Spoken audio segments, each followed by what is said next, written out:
Good evening. I would like to call this regular meeting of the Board of Education to order. The next Board of Education meeting is scheduled for Tuesday, May 27th at 7:30 PM in the Board of Education meeting room.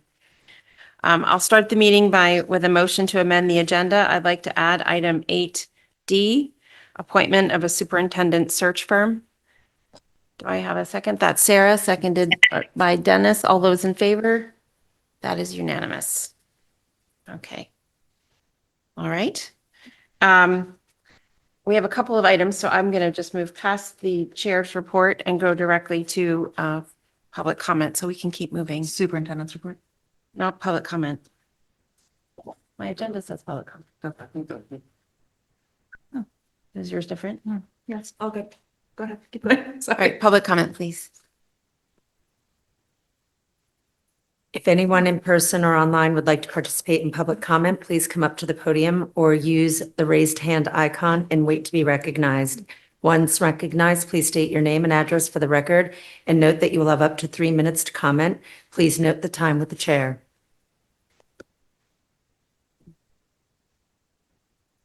Do you have anyone online, Simone? No, there's nobody online. Okay. All right. With that, we will move to the superintendent's report, Sarah. Good evening, everyone. It's nice to see people in person here for special reasons, and for people online, thank you. Thank you to the RTM last night, the members of the RTM that represent the entire community for their approval of our budget, and in particular, if I may say, to the RTM F&B and RTM Education. This is a town that is very, very supportive of education, and we thank them for continued support our budgets. I want to congratulate Lauren Jung, who's a DHS senior. Lauren was a recipient of the National Merit Scholarship and was awarded $2,500. She's one out of 15,000 who applied for it and was recognized. Congratulations to our high school seniors who were also, there's a number of them, so I won't go through them all, but they were recognized recently for our inaugural arts commitment ceremony, and that's for kids who were going off to study the arts at the various universities. It's been a wee while since we've been together, so I just want to make sure that we remember to recognize certain things that have taken place, and that's the National Teacher Appreciation Day that took place last week. We also had Nurses Day, so those were two very important groups in our community, and we thank them for all that they do. It's a professional privilege to work with such talented people. I want to mention to the board and just remind them, just following our new policy, that the high school has offering 2 EEF educational tours, 3 field trips, international field trips, and thank the staff for giving of their time freely to take our kids on these international experiences that they will remember for lifetimes. In April 26th, there's a Spain trip. In April 26th, there's a France trip. And June 26th, there's a trip to Japan. The board has the general information on that. If you want any more information, I'd be happy to pass that along. Good luck to our seniors. Brenna, you're doing your internship starting next week, I believe. Right? So they're all getting ready for that. Testing season is sort of winding down. Ryan is not with us. We wish him good luck as he crams and reviews for his AP exam tomorrow. Now, there's a lot of events, wonderful events going on right across from pre-K up through 12th grade, from our musicians to artists, different clubs, performances. Hope you get a wee chance to check one out here in the spring season. The high school cell phone pouch pilot is underway. We have a number of students participating, about 65 students here participating. The high school will be sending out or have sent out today just a notice to the parents, and there'll be an update to the board at the next meeting. Hindley Happening was a huge success, and we have a couple of Hindley Happenings tonight, for that matter. I want to thank the community support and Mr. Cooper, afraid of heights, I think he was, but he got on the Ferris wheel with our kids. There's a wee picture of Mr. Cooper with the kids on Saturday, and the rain held off, so it's wonderful. This is Mental Health Awareness Month. We were of the green ribbon this particular month, and I just want to recognize, since the last time we were together, we did have the Out of Darkness walk. That raised over $18,000 for a high school walk campus. That's just from Wave Strong to other organizations, the sports teams, clubs, community members who participate in that. It's just absolutely phenomenal that we can raise such funds in support of such an important cause. There's a few meetings coming up, but with that, that concludes my remarks. Thank you. Thank you very much. Student representative reports, Brenna. Good evening, everyone. We wish Ryan the best of luck cramming for the AP English Language and Composition exam, which from experience is not the easiest. So we wish him all the very best. As we reconvene, we come into our last few days of classes for seniors. We'll be having our senior breakfast this Friday at 7 a.m. to commemorate our next chapters and the wonderful culminating experience of the past 4 years in this wonderful education system. We also will be having a scholarship and awards festivity night next Wednesday. And our junior prom will be on Saturday, May 31st. Save the date. Hopefully it's as phenomenal as the senior prom was. And we wish everyone the best of luck on their exams, which will continue through this week. And again, just want to reiterate that we support especially our seniors in this time coming into the last few days. That's so crazy to think. Thank you. It is crazy indeed. Big transition. If I may, just to speak to the obvious, right? Public service announcement, wear your sunscreen, right? And follow up with your doctor's appointment. So that's your public service announcement. Thank you. It's an important one, Alan. Thank you. With that, I'll move on to the approval of the minutes. We have a motion to approve the following minutes of the special and regular meetings held on April 22nd, 2025. That is Joanna, seconded by Dennis. All those in favor? That is unanimous. Board committee reports. Dennis? The board has appointed the board as the search committee, not to kind of preempt our 8A, but to do a search firm, to hire a search firm for the new superintendent search. We have interviewed 3 search firms, and we have chosen which will be our 8C that we just amended the agenda, that we will move forward with School Leadership LLC, or hopefully with a vote. Great, thank you. Any other board committee reports? The curriculum committee met for our final meeting about K-3 literacy, but I will not steal Amy's thunder, and we'll talk about it later at this meeting. Okay, great, thank you. All right, with that, we'll move on to presentations, discussions, and possible action. So we start with a big one, Alan, the acceptance of the superintendent of schools. I'll have a lot more to say as we get closer to the actual time. You still have work to do, so I'm not going to say much tonight because I don't want you to get you distracted. But for the purpose of the committee, we'll go ahead and accept Alan's resignation tonight, and then we're certainly, after that, we're going to appoint the interim, and then we have some other exciting appointments as well. But I'll start with a motion to accept Dr. Alan Addley's resignation as superintendent of schools effective June 30th, 2025.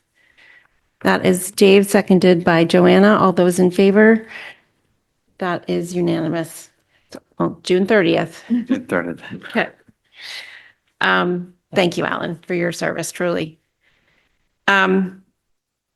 Next, we move on to appointment of the interim superintendent of schools. We have here tonight Dr. Eric Byrne, who has recently retired from the Rye School District and has agreed to come and serve with us for the next year. We are thrilled not only to be working with him, but also that he would step up into this role. So he will be starting in July, and we are, like I said, we're super excited that we get the opportunity to work with him.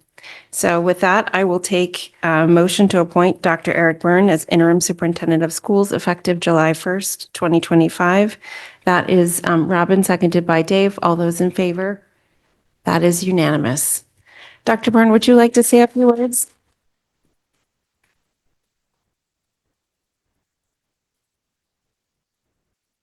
Thank you very much to the board for this opportunity and your confidence. I look forward to collaborating with all of you in service of the children and families of Darien.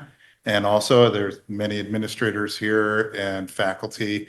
I look forward to working with the faculty, staff, and administration also in service of the schools. And I'd like to thank already Dr. Addley for his helpful support over the last couple of weeks, conversations, and really spending some time and setting some dates for transition. So I look forward to continuing to call you a lot and relying on your incredible experience here in Darien, and also just supporting the board through this transition and through the search process. So thank you again for this opportunity.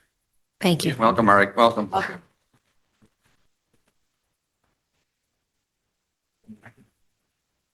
Okay. Next, I would like a motion to appoint Ms. Mary Beth Giannatasio as Assistant Principal for Hindley Elementary School. That is Greg, seconded by Joanna. All those in favor? That is unanimous. Hey, hey, you don't get away that easy. Get up here and say something. I'd just like to say thank you so much. I'm really excited to continue to serve Darien in this new role. And I look forward to collaborating with the staff, the students, and the families at the Henley community. I really appreciate it. Thank you.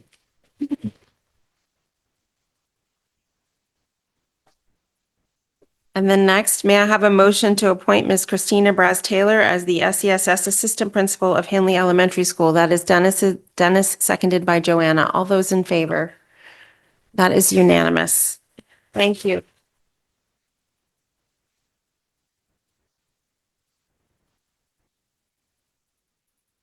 Hello, everyone. Thank you so much. After spending 2 months at Hindley Elementary School last year, it'll feel like going home. It's an incredible community, incredible teachers, lovely families, and wonderful students. And I want to thank the board and the cabinet for the opportunity to continue to serve the Darien Public Schools. Thank you so much. Thank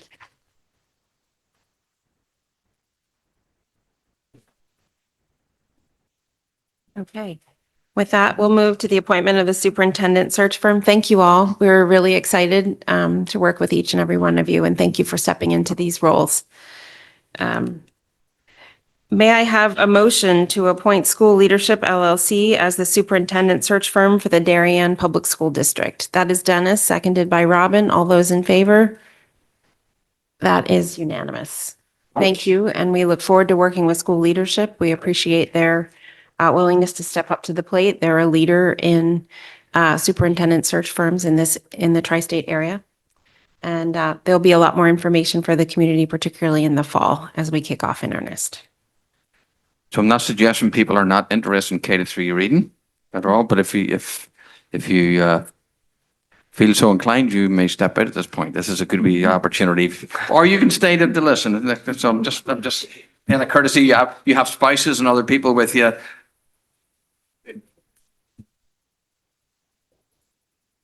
Thank you all for being here this evening.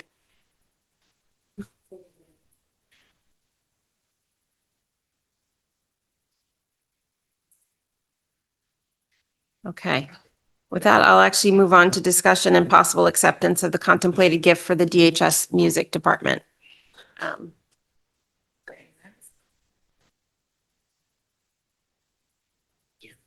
She's here. Great.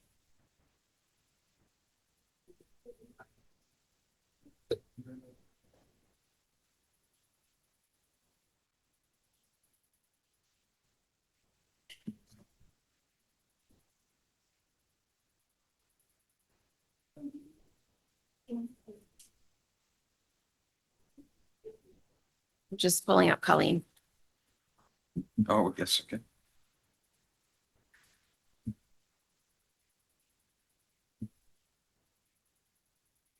Colleen, we're looking to see if we can see Colleen. She's on. Oh, there she is. Okay. Hi, Colleen. There we go. Can we hear you? Sorry, I'm struggling with technology. Oh, okay. Great. Can you see and hear me? We can see and hear you. If you need someone else to present on your behalf, I'm happy to volunteer Amy and Alan. That's okay. I just can't see or hear you. Very well. All right. What do you have for us, Colleen? So I have a contemplated gift of a baby grand piano that has been graciously offered by community members Jack and Stephanie DeVita. We would love to accept this beautiful Yamaha baby grand piano to be used in the DHS orchestra room to replace a piano that is over 70 years old. Okay, that sounds wonderful. Are there any questions? No. Okay. May I have a motion to accept the contemplated gift for the DHS Music Department? That is Robin, seconded by Dennis. All those in favor? That is unanimous. A thank you, profound thanks to Mr. and Mrs. DeVita for the gift. What a treat Thank you, Colleen. Thank you. for being here. Okay. With that, further discussion and possible action on the K through 3 literacy program. Thank you very much. Is this working? This one does not. Can you all hear me? Yeah, just pull it closer. Okay, pull it closer. I know this is the long-awaited discussion and possible action for K-3 literacy. I just want to really start by thanking the great number of educators that were committed to really a very thorough district study analysis of state feedback and resources that are available to hopefully really improve teaching practice and learning outcomes for every single learner in Darien Public Schools. I also want to note that Paula Bleakley is in the audience with Anne Marie Galgano. They've both been involved in this process. The steering committee was also co-chaired by Shirley Klein and myself, Julie Droller, and Natasha Torre, and Jen Fisher, originally from DEA. And we just are very pleased to have this recommendation for the superintendent and for the board to consider tonight.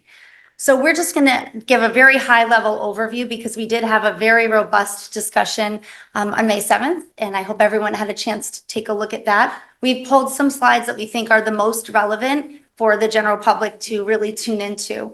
Just a quick history lesson. The Connecticut Right to Read legislation was passed in 2022. I remember at that time thinking 2025 seems like a long time away. And then here we are. I'm very grateful that we have taken this opportunity to do a deep study of our performance in Darien Public Schools, a critical look at our curriculum and instructional practices, and authentic really reflection of what we might want to do to close some gaps in some areas. When Darien received the conditional waiver, the state provided feedback, I think in December, my first year here, last year. There were only a very few short weeks to figure out how we would approach the conditional waiver situation. And at the time, I felt it was really important and discussed at great length with Dr. Addley that it's really an opportunity. This is an opportunity that we shouldn't let pass by. If we really believe in continuous improvement, this is an opportunity to take a look at our practices and consider how we might move forward best for our staff and our children. The waiver decision is there just as a record. We've tried to keep everything linked to these presentations so that the board and public have very easy access, and that there's great transparency as we move forward. The steering committee did create a rubric that was based on scientific research in the area of literacy based on the state's Curate model. And we also provided waiver feedback in the meeting we had with the State Department of Education. We partnered with the state throughout. We invited them to come down to our core review team meetings, to Board of Education meetings, and we continue to partner with them, and we'll share with them what the decision is of tonight's board action. Before she gets started, and I just want to take just one wee moment just to say that this process and the outcomes, no matter where it lay, is a reflection of Amy's and Julie's leadership. Yes, we had all the team and we had all the teachers and so on, but this wouldn't have happened as comprehensively, as thoughtfully, and with as much expertise if you weren't tapping into our two administrators' expertise themselves. And I know they're not going to say that, but I need to say it because you should be very proud of those two people and the process that they've went through. And with that, you can continue what you actually did. Thank you. I appreciate that. And I know that Julie does as well. One of the things that I know is a focus for us throughout this process was not only literacy and student data points, but also thinking about change management, thinking about how important it is to involve stakeholder voice and to think about teacher capacity, professional learning, and really, again, to use this as an opportunity for a continuous improvement cycle. So the first thing we did was establish a pre-K-12 district committee. While this legislation is K-3 legislation, we've discussed all along that there needs to be a very tight articulation of literacy expectations for learning, assessment for learning, and outcomes for learning. So even after the board's action tonight, we will continue to look very closely at not only what's happening K-3, but the trajectory of grades 4 through 12. And Kristen Colonies is in the audience, and she knows that she's up next. There needs to be a very quick turn of attention to what's happening in grades 4 through 12. And we will be as intentional as we have with our K-3 work with grades 4 through 12. So we did look at all of the resources that the state had on their CSD approved list. It was a very short list at first, and then they expanded it a bit.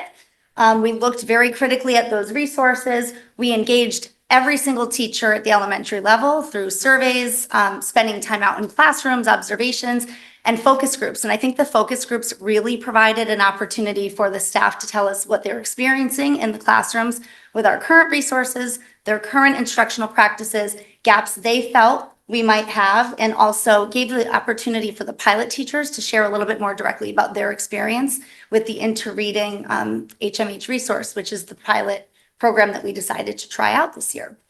We had our regular Board of Ed curriculum committee meetings. I know you have all looked forward to those every month with a heavy focus on K-3 literacy. K-3 literacy is the most important work we do. And I'm excited to also talk about things beyond K-3 literacy. I'm already dreaming up what should be some of those curriculum committee topics for next year. So the final review process committee and then a smaller core review team of K-3 teachers. We had a committee of 12 teachers that were a subgroup that represented all of the schools. We had general education teachers, special education teachers, an ELP teacher in there, and some administrators. And we worked together to really examine the data. Lots of data points, quantitative data points, qualitative data points, feedback from our staff in surveys and focus groups. And we developed an instructional framework. And the reason why this is important is because we've said all along, it's not really the resource, right? Or not adopting a boxed program. It's really about the magic of the teacher in the classroom and the capacity of the teacher in the classroom. And so when we're thinking about looking at a curriculum, which will be written to meet the needs of our Darien Public School students, based on the standards, we want to make sure that we're clearly identifying what are the instructional practices that we expect to happen in every single classroom, kindergarten through third grade. And that instructional framework is available. It's linked also to this presentation. And that will help us be very clear about how we talk about a literacy block. There's a 120 minutes, and we want to be really clear what goes into those 120 minutes so that every student has access to the same beginnings and every student is assessed to make sure that they're hitting those milestones. We then made a document so that we could compare the resources, and you could see that as you look down that document that again is linked there, it was clear that the Into Reading resource really met all of the expectations that the staff has set for a strong core resource for learning for our students. And so we did determine to go with Into Reading, and I'm going to talk a little bit about Hegarty as we move forward. It was resounding from the committee of teachers and the teachers that engaged in the pilot that professional learning for implementation will be very important. We know that. We have to support change management. We can't just provide a new resource. We really need to be talking about instructional practices as well, not just handing a book to staff. When we did think about how we would come to this recommendation for Dr. Addley and for your consideration, we did use a consensus protocol. And so we've been very transparent about that. We did show a picture of what that was in our last session. And really, we're very proud that the staff had challenging conversations. We really pushed each other's thinking throughout these 2 years. And then, as happens in the publishing industry, version 2 was stated that they would be phasing that out and coming up with version 3. And so, of course, I had a little bit of a heart attack about that because of the timing of this 2-year process and the board's consideration and possible action. The good news is that version 3, really the only change in version 3 from version 2 is that it's actually more organized.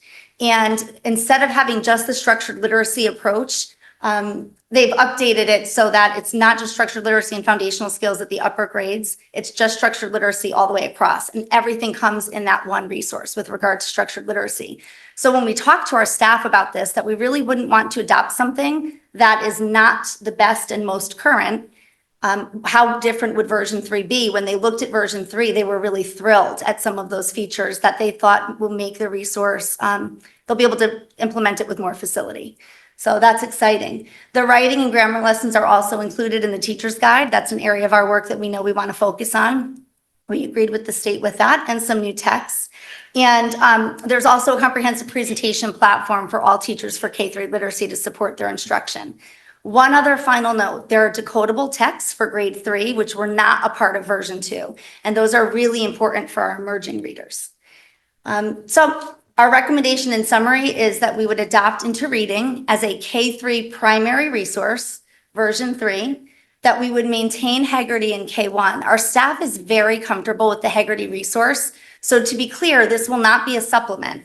The students will have instruction in phonemic awareness from the Into Reading resource, and they will have a second dose, if you will, like a boost with Haggerty. It's only a 5 to 7 minute routine. It's very tight. And we know that that phonemic awareness is absolutely foundational.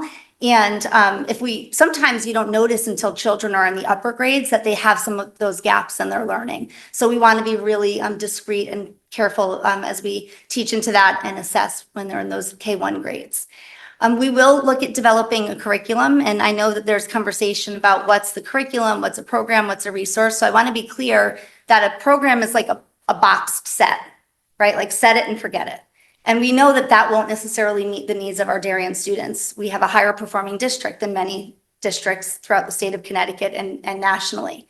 What we know is that we want to have the curriculum aligned to the standards, and the resource is like a tool that we will use to get there. So in this case, our two tools will be Into Reading, HMH Into Reading, and Haggerty based on the board's potential action tonight. And what we'll do is make sure that we support the staff with curriculum guides to really support their implementation so that there's a more assured experience across all classrooms, K through 3 throughout the district. We'll also be thinking about professional learning. We've begun to think about that and what type of coaching that our staff will need as we move to implementation. I spoke very briefly about this before. This is critical. 120 minutes is a lot of time in a school day. K through literacy is our most impactful, most important work, but we want to be very clear what happens during those 120 minutes. So we will teach into this with our staff. What's wonderful is we have pilot teachers, so we have kind of ground floor expertise from our pilot for the last year, and our pilot teachers have been very vocal about wanting to support this change pending the board's action and support professional learning for their colleagues. So what we would do is this spring, we would begin to review that instructional framework, really thinking about high quality instructional practices for literacy. We would talk about the literacy block and teach into that. In the summer, we'd be planning really concretely for professional learning throughout the year ahead, developing those curriculum guides so everyone has a solid start as we open the new year. And we also need to do an analysis of the battery of assessments. We know that we will continue to use AIMSweb as a universal screener that is part of the K-3 right to read legislation, and it's an important assessment that we use. And then we'll think about what are the other assessments that will help us really get to know our readers best so we can target, provide intervention as quickly as we need to in a very focused way. And then we would have full implementation in 25-26 with opportunities for professional learning, our PLC, grade level times, grade level meetings, and MTSS process. And Shirley's going to be talking about that next. This is kind of the perfect storm in a good way, I believe, to be talking about K-3 literacy with this detail and with this much attention, and MTSS simultaneously, which really gets at not just what's happening with intervention, but what's happening in the core classroom for every student, and then with an unbroken continuum through tier 2 and tier 3 when supports are more intense. So it's good timing for that. What does this mean for 4th and 5th grade and beyond? Again, I mentioned we wouldn't approach any shift or modification in grades 4 and beyond, 4 through 12, without really having great intentionality as we have with this K-3 work. That's really important and involving the staff. So for the year ahead, the resources that are implemented, the rest of the elementary grades, grades 4 and 5, would remain the same as they have been in the past. We'll be looking at the curriculum to determine what those gaps are. And we know that we need to go into next year with a focus on writing. So we can't wait and say, do we need another resource? We need to focus on writing through curriculum revision and professional learning in the year ahead, because time doesn't wait. Those kids are going to be in fourth grade, fifth, and moving into the middle school. So they need to be ready. And we need to provide some reinforcement there with some things they might not have had, not having had this program. Closing thoughts, this reflects a 2-year thoughtful review by our educators. It's honestly work that I am most proud of in my entire career, engaging in this process with them. We have really smart people who work here. And I would say this even if I didn't think they were all listening tonight to see what the board's action will be. Really thoughtful, intentional, careful, committed people with a great level of expertise who are in it to win it and invested in doing the best we can and invested in improvement. Right? This needs to be, schools need to be institutions of learning, not only for our kids, but for each and every one of us. So super proud of them for that. This recommendation does align with the K-3 legislation. I think that that's important, but it's not our entire why. Our entire why is we believe this is what's best for all children in our classrooms. And we believe that this is going to strengthen our tier 1. Actually, one of our APs at Henley just mentioned that as well. Something I want to point out, if you did not hear this at the curriculum committee meeting on the 7th, one of our special educators was at the table and she had mentioned to the board that what they've seen already at that particular school, it was Tokenique, is that when a student was struggling in the core, or any student, with the core curriculum and core instructional practices, through Into Reading, it was much easier for the team to decide what the point of intervention was, just by the design of the resource. So we're very hopeful that there will be a more seamless articulation between the core classroom all the way through special education services, which is really critical for kids. Kids don't learn discretely from one adult to the next. They learn in a very continuous way, and what they experience as far as their goals and instructional practices has to be seamless to them to really accelerate their learning. So we're excited for that. We did link the core review team. I would encourage you again to see who is on that and the PK-12 steering committee. And again, extend gratitude to the very committed educators that have been a part of this and will continue to be in the year and hopefully years ahead. And I'm happy to take any questions that the board may have. And I also thank you as a board for your commitment and your stamina for talking about this for 2 years and the thoughtful questions you've raised throughout the process. Very much appreciate that. Thank you. Welcome. So I will build off of that if you don't mind. So as chair of the curriculum committee, again, we've had some stamina. It's been 2 long years of having this on our agenda every month, but I will echo what Dr. Addley said. The way that Dr. Fedigan and Mrs. Droller took this opportunity for improvement and was it disheartening when we got that waiver? The results, yes. But it was also, the way that we approached that as a district, I think was a great example for our kids, for our staff, that we always have room to improve. And I'm proud of everybody for doing the work and doing the deep work that has been done. We, as a curriculum committee in the various forms of it over the past 2 years, have asked a lot of great detailed questions. So hopefully all of your questions have been answered, and the curriculum committee is in support of the change and the adoption of the HMH Into Reading with integrity. So, it's been a long process, but thank you. I've learned a lot. It's been very enjoyable. So thank you all. Okay, I'll open it to board questions. Are there any? Joanna? Thank you so much for all the work. I'm also very excited about this. There's been a lot of mentions of PD that's necessary, a lot of throwing in PLC, which, high school parents know what they are, but not necessarily elementary school parents. And I'm wondering if you've already started to think about, what that is going to look like and if that's going to cost extra money, that kind of stuff. Yes, we have thought about that. So we're actually, for the next meeting, would like to put together, look, this is going ahead regardless, right? With the time we have and the process we have, we think that it's important that the teachers continue to be the actors in shaping this curriculum, right? And using these resources. And that needs to be an ongoing regular process. So for the next meeting, I'll be working with the leadership team of the board to bring forward to the board a proposal that ties together the already PLCs that are happening at the high school that addresses K to 3 reading and also addresses the HHR needs, because there's packing needs and so on. So as we bring the calendars, which is on the schedule for next, I'd like to bring a comprehensive look at is there a way of dealing with all of this simultaneously and giving people a sense of what that calendar would be like.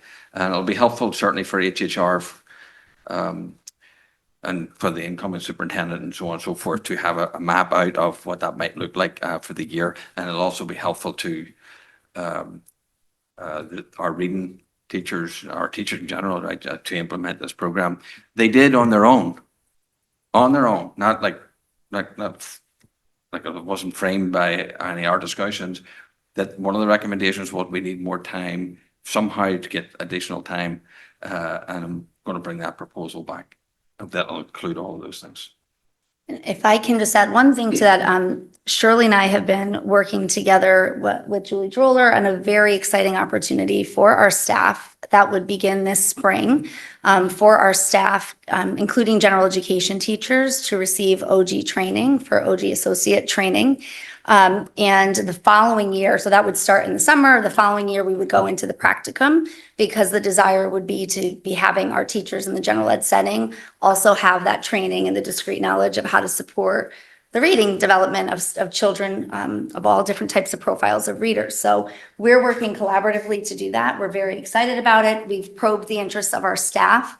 And within an hour, I think, of the probe going out, 16 gen ed teachers had responded and counting, and some special educators are also responding. So that could be a very powerful opportunity for us to have general educators and special educators learning together and asking really important questions together about children and reading in one room.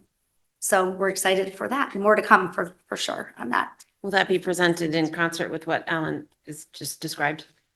No, that will probably not be described in great detail then. It all really depends on when we can finalize what we're working on with the group. But we certainly will be coming back to the board with information. And I think it's something that I've heard the community for quite a while. Yep. And we should know more about it in June. And just to Joanna's question, the board did approve money for the OG training and program for the 2025-26 school year. So we have that as well. So between our your RC and the RC24, we should be able to support that. Fantastic. Great. Robin? I just want to thank the entire committee in the process, because I think it was a fantastic outcome, I'm hoping, but seeing it through every single month and the questions we were able to ask and seeing the process and the rubrics and the frameworks that had been developed by the teachers to really evaluate this using data and using all of their collective experiences during these pilots, I think is really fantastic to help us move it forward and address any gaps that we might have. And I also look forward to continuing to explore and delve into these resources, assuming that this is voted, which I understand are very extensive. And during the pilots, some of the teachers did mention that they hadn't even really had a chance to further explore for differentiation needs to, and we can meet all of the learners' needs. That's what we were told, but there's a huge amount of additional resources embedded, I think, in this resource, which I also think is really helpful for really making sure that we're meeting the needs of all of our students. So thank you. With that, may I have a motion? Wait, Greg has. Oh, sorry, I didn't see. Greg. Yeah. Just very quick, I'd echo Robin and Sarah's comments as it relates to all the work that's been done here. There's a link in the materials, if board members have not looked at it, that's, I think, very well done, the instructional framework that people should look at. It breaks down the curriculum into the various areas, core areas that are going to be focused on how those are going to be attacked. And I think it serves as a really good roadmap going forward for what we're going to do as it relates to all the different areas within literacy and other areas within this curriculum. So very well done. Great job to the whole team. Thank you. Thank you for that. And what's really important, I hope you will look at that, because it talks about what the teacher is doing, what the student is doing, what the purpose is. So clarity helps to build capacity and efficacy. So very hopeful for that. So thank you for that kind comment. Okay.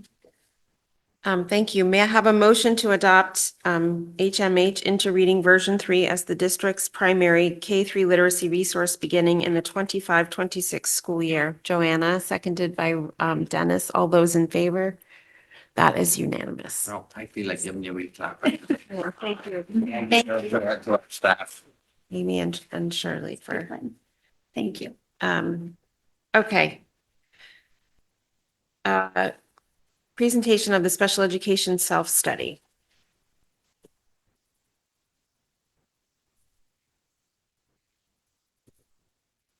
Thank you. And Amy, thank you, because I can't think of a better segue into what we've been doing. So the timing is extraordinary, almost serendipitous of how that works. And I think, the research before we begin, the research does show that when the question was first posed, I think by Mr. Gramling at one of our prior meetings, which is, can we add more and more insight and understanding into the classification rate and what may contribute to that? We also, at the same time, when we look at the research and the literature, is that robust pre-intervention and and interventions, not only within the core curriculum, as you said, but really in terms of tiered instruction, RTI, shows one of the most extraordinary and obvious percentage in the decline of referrals to special ed. Actually, there's a study done in 2020 that says over a 3-year period with a robust intervention that really does, to your point also, Robin, differentiate, include that, have that opportunity for all learners, they saw a 30% reduction in referral rate. For academic and literacy in particular, they saw a 15% reduction in behavior. So we know that together, and I think that's why the timing is, just to go back, we've learned so much from Amy and from Julie during this process, and also from the elementary administrators of what happens in the classroom, what we need to look at in terms of pre-referral. So thank you to Amy, thank you to Julie, thank you to the elementary school leadership teams also for all their work and contribution in the self-study. Okay, and I think Dr. McCarthy is here this evening. If I can just, though, for anyone in terms of the community who may recall, back in November when we did our presentation on special education overview initiatives, what did come up from several board members and many questions that were answered in memorandums also is, when we're looking at, can you inform more about the variables that may go into classification and referrals? And why is it that Darien seems to have a very high rate of classification? And can you look at some of the areas? And I know we were asked questions such as, can you find that there is no answer? There's not a simple answer of, aha, this is why. But we did find in our data review and study of variables that contribute to referral rates. And what we can look at, and when we analyze the data, is 1, pre-referral and intervention, and 2, looking at our practices of what are we currently doing or what could we do moving forward in recommendations. So for this evening's presentation, before Dr. McCarthy begins, just an overview, and I know you had a chance to see this prior to this evening's presentation. We looked at background information, and in that information, we looked at factors that impact identification rates. We reviewed local, state, and national trends. We also looked at policy and regulation changes and how that may have contributed to referral rates. We looked at the methodology used. We also looked at our results, and in our results, what we found in the data analysis were some of our trends, how pre-referral process impacts that, how eligibility determinations in terms of different buildings and across the schools impact it. We looked at our cohort analysis, and also we looked at local trend comparisons and over the years as well. What you'll see tonight also in looking and reviewing the data is consideration of case studies and staff interviews of what we may have done for intervention or what maybe we could do for intervention in moving forward. And that's our final discussion on next steps. So I'm delighted to turn over Dr. Scott McCarthy. You may not all know how much Dr. McCarthy enjoys data analysis, because even when you think that's the last question, Scott will come back to you and say, well, no, you didn't look at this piece.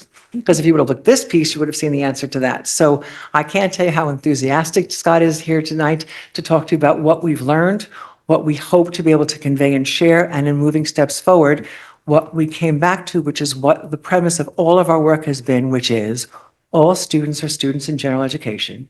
What can we do within general education for pre-referral, for intervention, and for all students to have the opportunity to access teaching and learning? So I'll turn it over to Scott. Great. Thank you, Shirley. And Ashley said, it's not just that we continue to have questions, but also that all good research continues. And so this is the start of the work. But identification rates are a complex statistic, and it has complex factors that contribute to the statistic. And so this is the start of our work, and that work will continue. And part of this presentation is identifying those next steps. And so it was really great work for me as I started my role working in K-5 this year as sort of an onboarding process to engage in the study of this data. And so I thank the board for asking us to complete this question or complete this exercise in November, because it's given me a really great opportunity to learn the information. And I think it has really coincided with the work that Amy and Julie are doing as well, and will really help us develop a robust, unified system. So as Shirley said, the structure of the presentation is a little data heavy, and so we'll give some context to the data that comes from interviews that we completed with each of the elementary buildings, and with a number of other administrators, including Amy and Julie, of course. We'll give some factors and background related to national trends, state trends, as Shirley shared. We'll talk about the methods of how we engage in this work, and then we'll talk about what those results are and what are our next steps. So to give some context to, as I shared, what contributes to an identification rate. We think about changes in student population needs. So an obvious one that we think about right now is COVID, right? But changes in technology, changes in culture and in climate, any changes in student population needs can adjust identification rates. The robustness of a tier 1 instructional model and how our tier 1 instructional model is both designed for curriculum and implemented for instruction. Early intervention frameworks, so those would include SRBI frameworks, MTSS frameworks, any other early intervention frameworks that can exist. Today, some of the things that we think about is what did birth to 3 look like during COVID times, and what did that look like as an early intervention framework, and how are students looking different than they may have looked 5 years ago when they were arriving to us in preschool.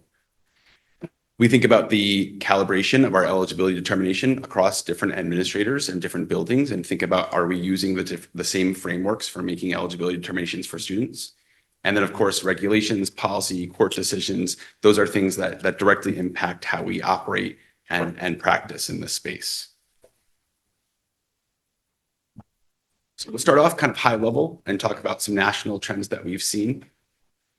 The graph to your left shows the number of students eligible for special education in the entire country over the past 5 years. And what you can see is there's been about a 10% increase, about 700,000 more students have IEPs today than in the 1920 school year, with a small dip in the 2021 school year. And the Darien Public Schools sort of matches that exact trend line. We had a small dip in 2020, 2021, and then we had a precipitous incline right after. To the right, you can see that broken down by state. And you can see that the darker the shade of blue, the higher the identification rate of the state. And that New England is a fairly high identification rate space. So states like New York, Pennsylvania, Maine are in that 21% space. Connecticut at that time is 17%. Connecticut has moved up into the 18.5%, 19% since then. And so you can see that we're sort of in line with our neighboring states and high for the country. So drilling down into some state trend data, the graph to your left shows the overall school enrollment K-12 in Connecticut between the 2006-2007 school year and the 2024-2025 school year. So you can see there's about 70,000 fewer students that go to school in Connecticut overall in the state. During that same time period, the number of students with IEPs increased from 68,000 to 94,000, which is about a 38% increase in about 18 years. When at the same time, obviously, the overall enrollment was decreasing. So this change in this 18-year period is 11.84% identification rate to an 18.52% identification rate.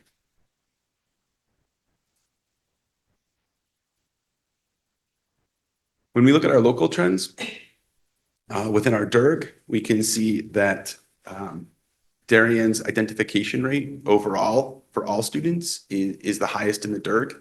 Over the last 5 years, every district in the state, or every district in the DIRG, has increased.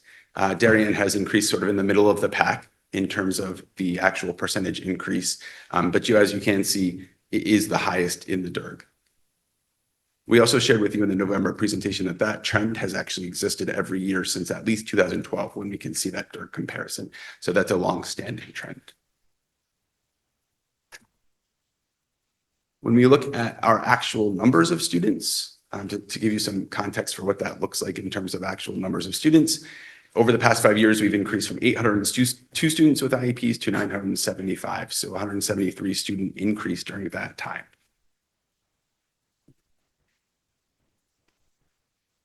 We also wanted to give you a little bit of the story and the context behind those national and state and local changes. And so we'll talk about those local changes for the most part, but to give you some context at the state level, it's really important to understand how the evaluation processes and the regulations that guide those processes have changed over the past 15 to 20 years. So in 2008, the Connecticut State Department of Education released their SRBI guidance document. And in that document, which preceded the 2009 change from the Connecticut State Legislature, which removed the ability of school teams to use an IQ achievement discrepancy to identify a student with a disability, the guidance document required that districts must include students' performance in the SRBI process to determine their eligibility for special education for a specific learning disability. So that was a stark change in district processes that school teams had to have students engage in SRBI intervention and then be able to document their either response or lack of response prior to determining their eligibility for special education.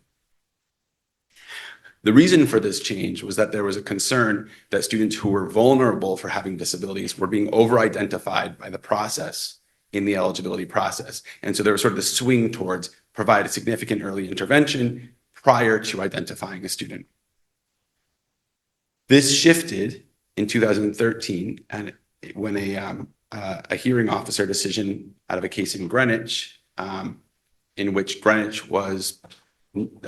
did not identify a student with an IEP because from their perspective, the student was responding to intervention, and they lost that case, and that was reaffirmed by the Second Circuit in 2016. That case generated a significant amount of conversation in the state at the time, because the State Department of Education is telling us you must use this process to identify students.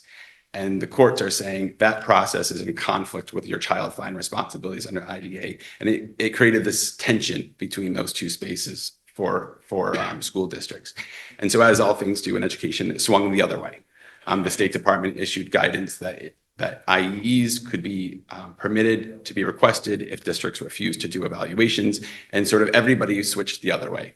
Instead of requiring schools or students to go through the SRBI process, if we got to an initial referral PPT meeting, the teams were going to test students. And so you see an increase in the number of students who are being evaluated by school districts, and that increase is happening prior to students receiving that intervention. And so that also played a role in the changes in the identification rates that we see.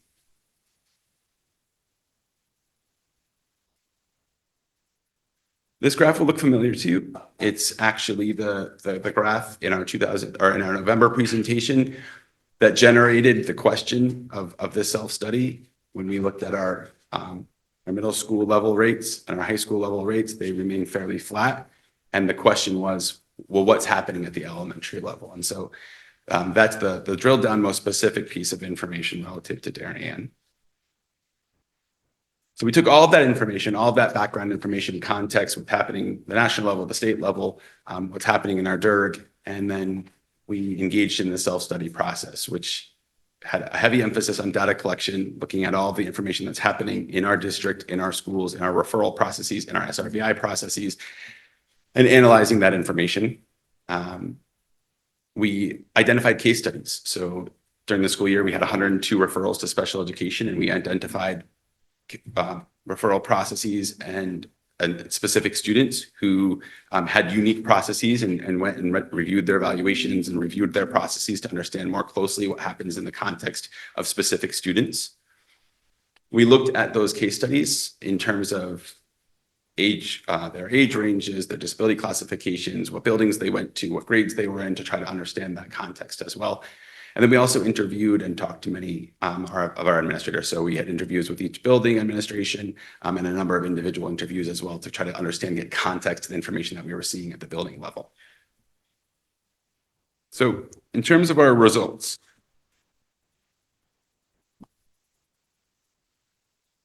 so to give an orientation, we'll first go through the data analysis and our district trends.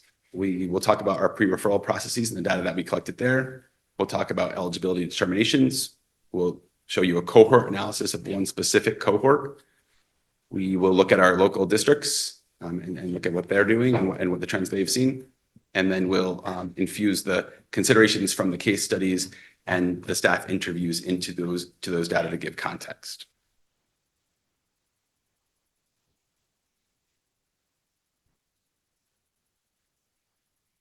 So when we start off and look at our K-5 trends in Darien, we can see that our overall enrollment, the blue line, has stayed fairly flat K-5, a slight increase. So we have a little bit of a difference in terms of the state, which was declining in the last 5 years, and ours has stayed fairly flat. However, what is similar is that our identification rate for students with IEPs has increased over the last 5 years. So we have gone from 285 students with IEPs K-5 to 376 students K-5, which is an increase in identification rate about 4 percentage points from 13.83 to 17.73.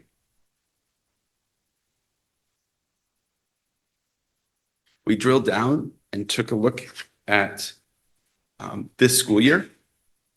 And we mined the data for the number of students who had IEPs on October 1 of this year and the number of students who had IEPs on April 1 of this year in every grade for all buildings.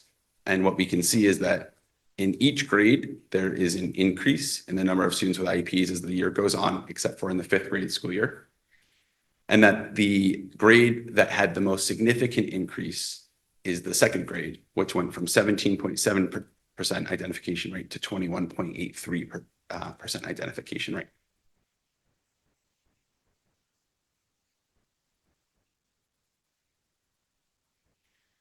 We also took a look at the kindergarten class of sort of the COVID year and wanted to look at what happens to them over 5 years. And so we see that in their kindergarten year, they started off with 30 students with IEPs with a 9.62% identification rate. And by their 4th grade school year, which is this year, they have a 20.35% identification rate with 70 students with IEPs, increasing about 10 students per year. This overall class has also increased in size, sort of minimally about 30 students, but that's just of note as well.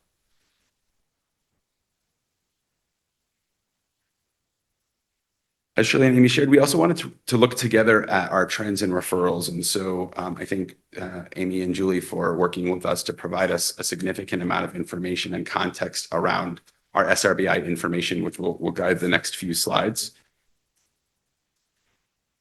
On the top table, you can see that we received, as I said before, 102 referrals to special education to date in Darien. 67 of those referrals were parent referrals and 35 were school referrals. 49 of those students had already engaged in the SRBI process. And of those 102, 50 were found eligible. Just to note as well, there are 19 evaluations that are still in progress. And our eligibility rate in terms of our referrals is a 51% identification rate. We broke that down a little bit further to look at our referral sources and the percent eligible, the number of students eligible by referral source. And so you can see that a significantly higher percentage of school referrals are found eligible for special education. Of those 102 referrals, of the 50 students who were found eligible for special education, 28 of them were identified as students with a specific learning disability or a specific learning disability dyslexia. Which is, of course, not surprising. These are the disabilities that we would be identifying over time, not disabilities that are developmentally identified earlier. Oh, this one. And then the final table shows the final tier of intervention prior to the referral. So prior to the referral to special education, of those students, those 49 students who had received SRBI, 9 were in tier 1, 24 were in tier 2, and 16 were in tier 3. We broke that down further into literacy trends and math trends. And what we can see in our literacy trends is that the most common grade students are receiving tier 2 and tier 3 instruction is first grade, which is interesting when we think back to the data that we looked at before. That second grade is the identification year. And so there's that, that sort of aligns. 116 students are currently receiving tier 2 and tier 3 tier 2 and tier 3 intervention across the district. And in terms of outcomes, 65 of those students have remained in tier 2 or tier 3 since September. 32 have exited back to tier 1, and 19 of those students have qualified for an IEP. We also, in talking with Julie and Amy, also thought it was important to note here that the SRBI specialists serve another important function for our schools and support our multilingual learner instruction, and wanted to provide you the caseloads there as well. So for the reading specialists, they're servicing 37 multilingual learners as of right now. And we look at that same information when it comes to math. It's again similar that our first grade has the highest number of students who are receiving tier 2 and tier 3 instruction. 47 of those students have been in tier 2 or tier 3 since September. 24 have exited to tier 1, and 7 have qualified for an IEP. And in math, a much lower number of students are receiving ML instruction from our specialist, only 3 students.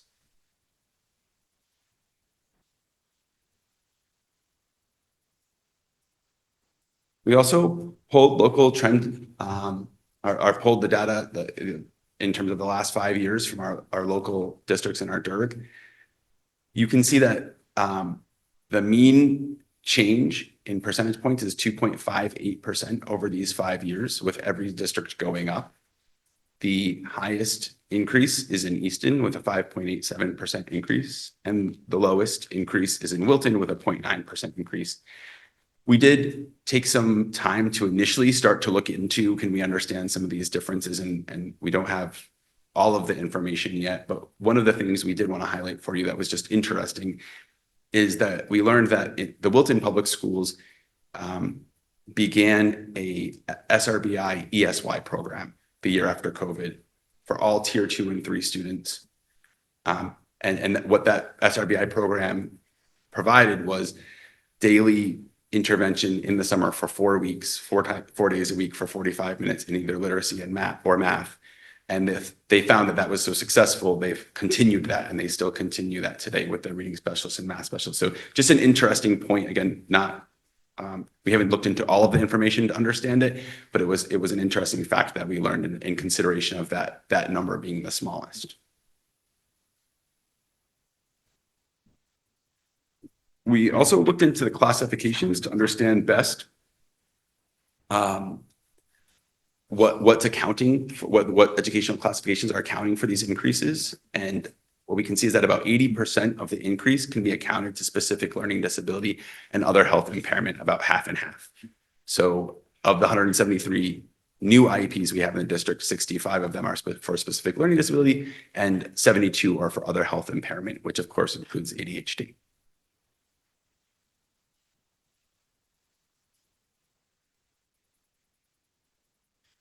We also wanted to provide you some context for out-of-district placements. We want to look into whether there are any trends there. And what we can see is both with respect to IEP placements or unilateral placements, we don't really see a trend of increase or decrease that would significantly impact our identification rates.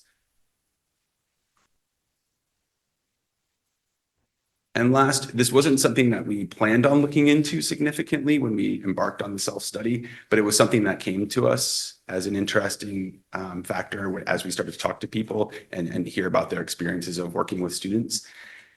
And so we looked at this chronic absenteeism. So chronic absenteeism means that a student is absent for more than 10% of the school year. So that means that they're missing 18 days or more of the school year. And so what we can see is In the 18-19 school year, for all students K-5, we had 44 students who were chronically absent. And that number increased 61 students to 105 students in the 1920 school year.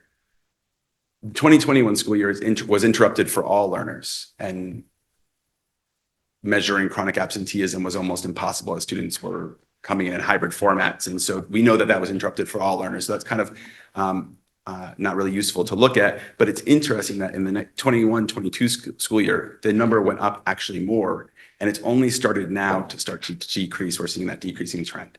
This trend profile is the exact trend the state is seeing for all students, that there's still an increase, but that it's coming down.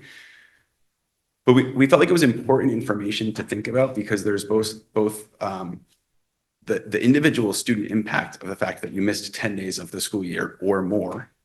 And there's also the classroom impact of catching students up who are coming into your class who are missing significant instruction, and what that does for the entire class.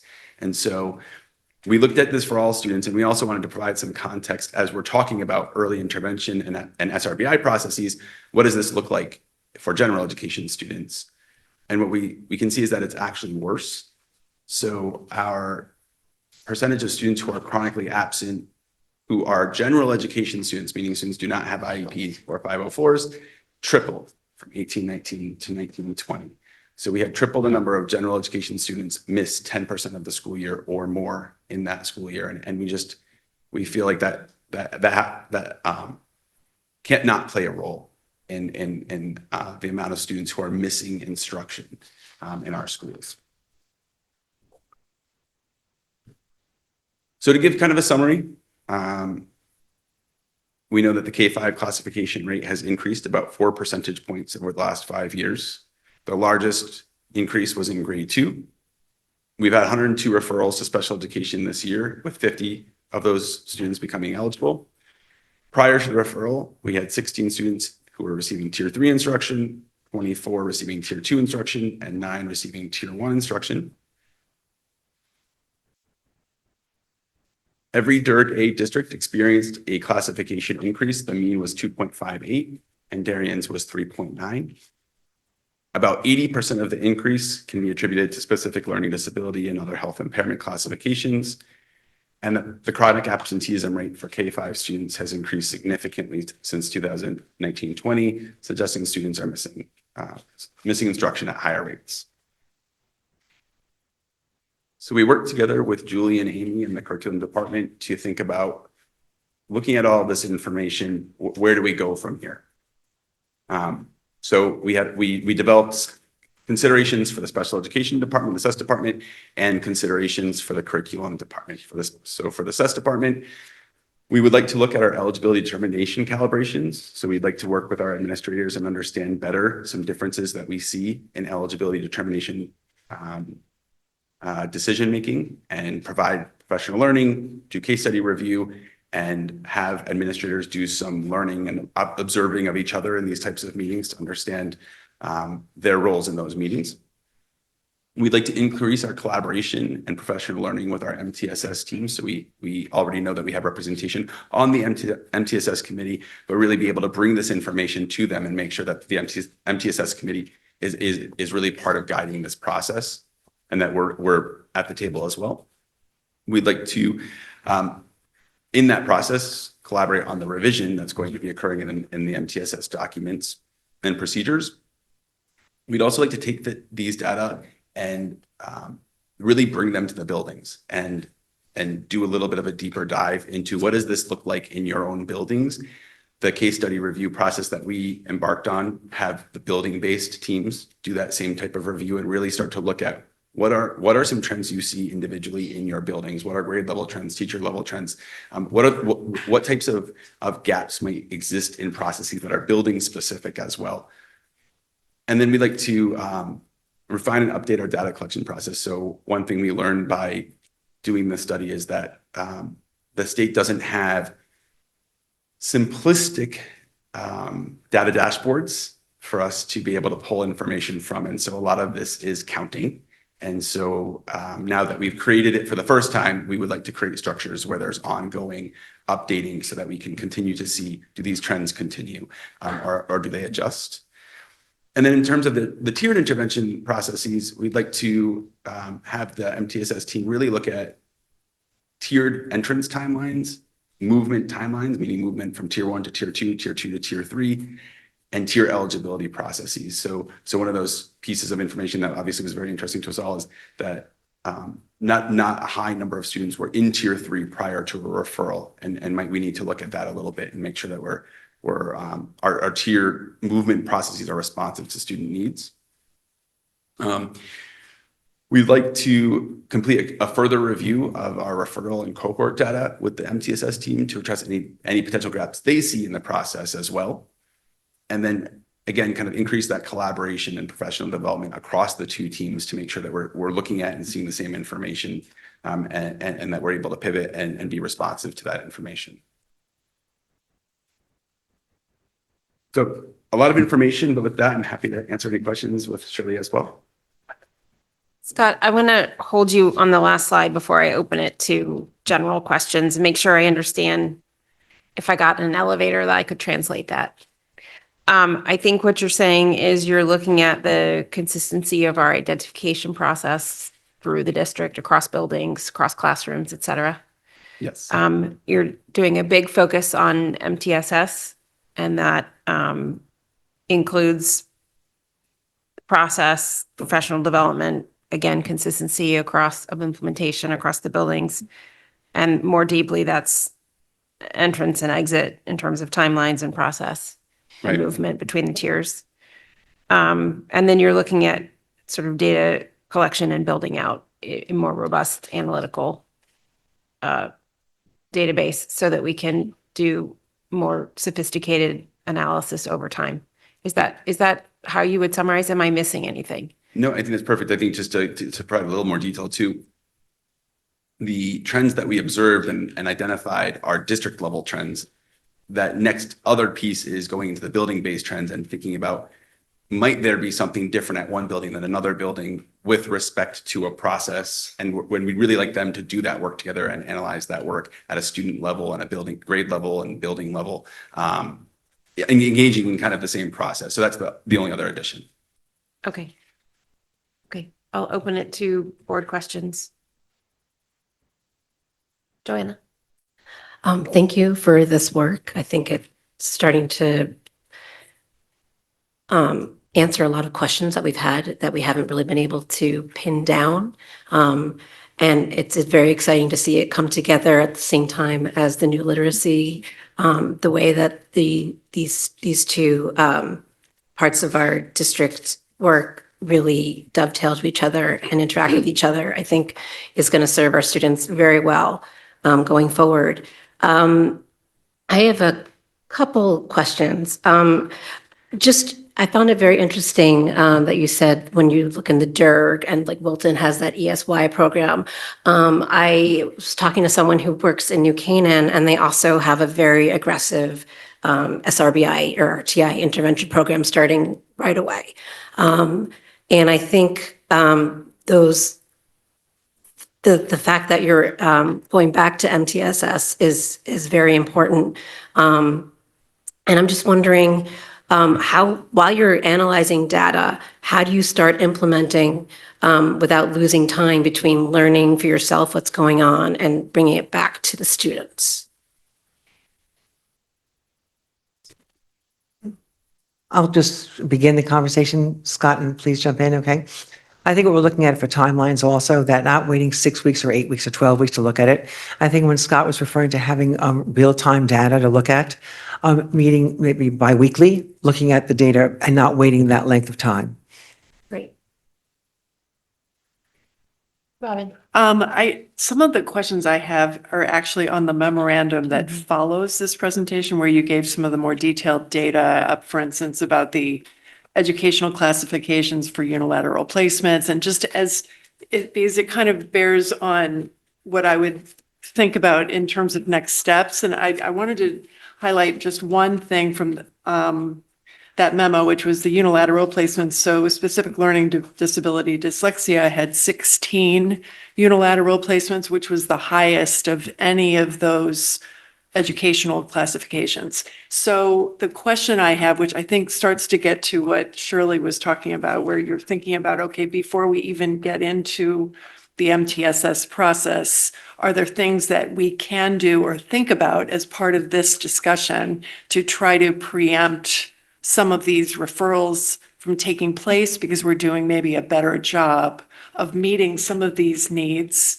in-house? And that's kind of where I was, and that's a longer term process, and it's not necessarily to do with your internal operational kinds of improvements, but I think it's something that as a board, I would love to start to use this data, which is really helpful to kind of think about that as a longer term kind of a conversation. Or thoughts and considerations. It's really thoughts, not an answer, Robin, but thoughts. And I think, again, the timeliness of it. And again, and as I said earlier, whether it's serendipity, the idea of science of reading and what's going on. I think the feedback we had from the teachers, and Amy, please feel free to jump in also, and Julie had pointed out on several conversations, is that all of us looked at the different resources and opportunities within the core instruction classroom. And because I think with great thought, the Into Reading was chosen because it had those components in it. Looking at, we spoke before about phonology, morphology, and looking at orthography, but looking at those aspects was the idea that they could really go into small group instruction. They can look at tiered intervention in the classroom.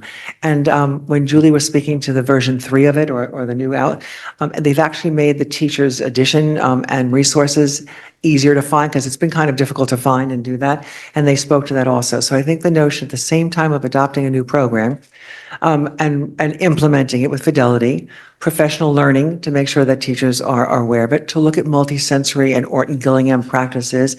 If you recall, we said we were going to focus on special education teachers for 2005, 2006, and Julie and Amy were very diligent in finding ways, let's get the general education teachers into and not postpone that. I think those are ways to start addressing it even prior to MTSS intervention, or actually as part of MTSS in the classroom. Great. Remember, MTSS includes the core. It includes what was right and needed for every child. And I think That's what the you had difference between mentioned, MTS and SRBI. what you had talked about before this, about the Orton-Gillingham, and Right. seeing if teachers would be interested in that also is kind of along those lines. I think that would be a really exciting kind of an opportunity too. So thank you. Thank you. And I just wanted to add, this is just a quick note. And we've shared versions of this before, but it's just really important to note when you're looking at data about the primary disability, is that the team can only select one, and they have 13 categories to select from. And they changed them. So in 2017, the state passed legislation saying that districts must be able to recognize specific learning disability with dyslexia, and they provided us certain parameters to do that. In 2022, they changed it and said you can use this for dyslexia, but it must be if the student has if it relates to the phonological word reading processes of reading, and if it includes other parts of reading, you can't select dyslexia anymore. And so looking at trends of that specific category is really hard because the criteria has changed. But what might be sort of more accurate is to say specific learning disability and specific learning disability dyslexia are 14 and 16. That's 30 students. And so that group together is the largest group. But I just to caution it to say, if we looked at it in a year and it said 14 instead of 16, that might not be perfectly connected because students only go through the cycle every 3 years and the rules have changed. Thank you I understand the data is complex. So Yeah. So, but that 30 piece, I think you're correct to point out that is the largest set group, but the dyslexia part isn't always the way that we're thinking about it. Greg. Yeah, thanks for the presentation and all the analysis. I have a few questions. One is, it's interesting to see some of the trends, but have you dug into figuring out like what's driving those trends? I think like taking another level deeper and really understanding like what are some of the underlying drivers of the trends to figure out, what is the why in order to be able to create a plan to address what's happening. I think like that to me is like the critical part of this to really take that next step. That's my first question. Then I'll let you answer that and then I'll move on next.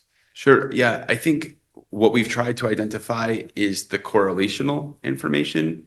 The why can be complicated. We're looking at small numbers. So even just the fact that we have 102 referrals this year, it's a small number to dig into. And obviously we can't manipulate the data to study the why. We're really looking at correlational trends. So an example might be of those 102 referrals, I think it was 9 were in tier 3. So before referral to special education. So that's a question we have, is that number really right? It's not necessarily confirmed that's a why, but I think we want to work with the teams to say, is that really the number we would want there before we go into a special ed referral? So we agree, and that's that next level of work of going into the buildings and really looking at the whys on the individual student level. Okay. And then you mentioned tiers. That's kind of my second question is, how do you think about tier improvement to measure the effectiveness of the additional resources that we're providing to the students? And then related to that, like how do you consider implementing timelines related to improvement on those tiers to create accountability for the resources that are being deployed? Right. So if I understand your question correctly, I think you're asking, if the student's in tier 2, how are we understanding correctly that they are closing the gap sufficiently such that they wouldn't? If they're in tier, whatever, the worst tier, and they just keep staying in the worst tier and we keep throwing more resources at them, what's the purpose of the resources if they're not improving?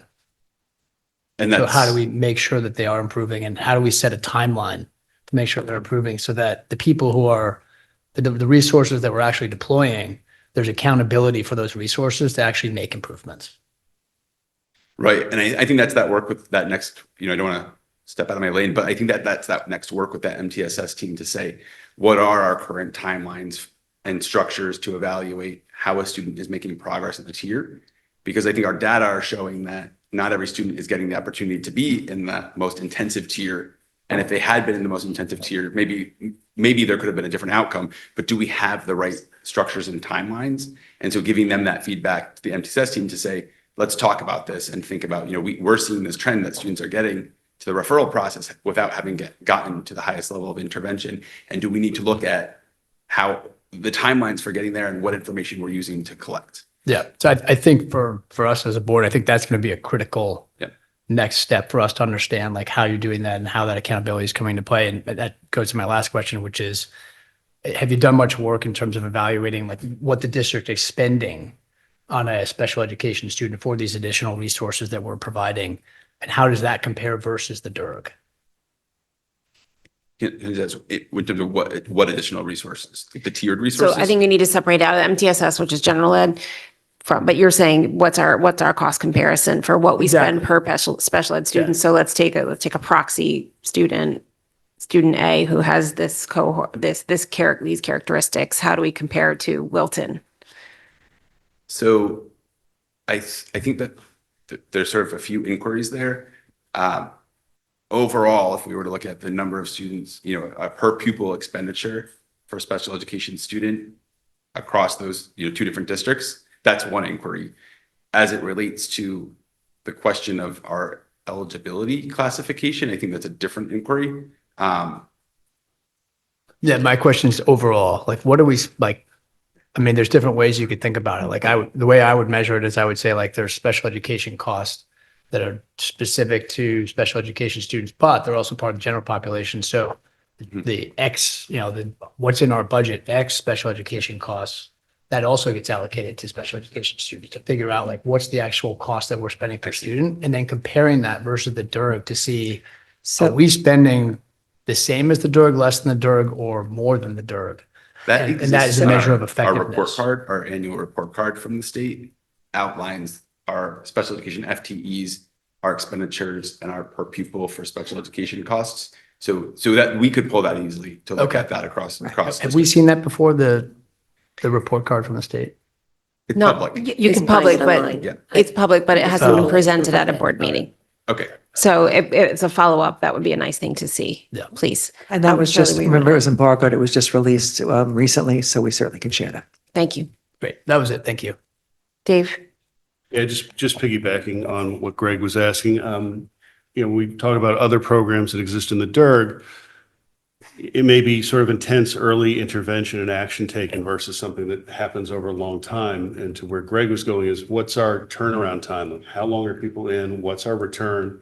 If we adopted a lighter, quicker, more intense program as other districts have done, are we going to see a more expeditious return, better results? They get out of the program faster.